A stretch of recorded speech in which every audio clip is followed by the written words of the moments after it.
The vapor industry has helped over 10 million smokers convert to a product that, according to the Royal Academy of Physicians in Great Britain, is at least 95% safer than smoking and thus saving millions of lives. In less than 30 days, the FDA is set to begin banning all vaping products on the market unless they have filed for a PMTA application, of which each application can cost between $1 and $3 million, and therefore having 3 nicotine strengths means upwards of $9 million for a single product. This is not just limited to flavors, but all vaping products.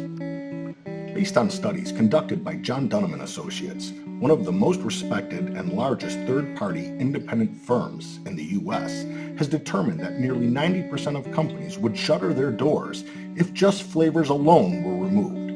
And yet less than a dozen of the current 5,000 manufacturers in the U.S. have the financial ability to file for the required PMTAs.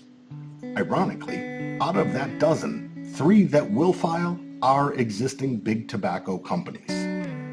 Just to give some perspective, the independently owned mom-and-pop vapor industry in the U.S. currently employs over 166,000 jobs and drives over $9.2 billion in annual sales. An unusual comparable, let's look at GM, General Motors, whom employs 164,000 people and drives a mere $2.4 billion in sales.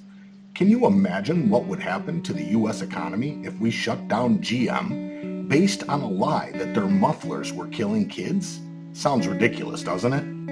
Well, I don't mean to laugh, because really it's not funny. But at the same time, dropping 166,000 jobs overnight would raise our unemployment rate by nearly 2%. Politicians have planned for ways to end smoking through taxation while reaping the rewards of those high tax benefits. Pharmaceutical companies have teased us with smoke cessation devices that work in a mere 5% of the population, according to the CDC. It was these very mom-and-pop vape stores that pioneered this breakthrough in technology to help not just themselves, but their fellow smokers to finally get off a product that kills 1 out of 2 users every day, 1,500 per day to be precise.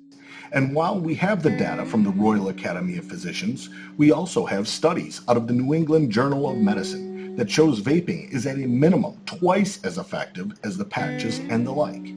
We need to implore our government leaders to give us the time that was promised and a reasonable pathway to licensure that isn't only relegated to the big tobacco companies that birthed this mess in the first place, to find a viable path to regulation that works while not destroying our entire economy.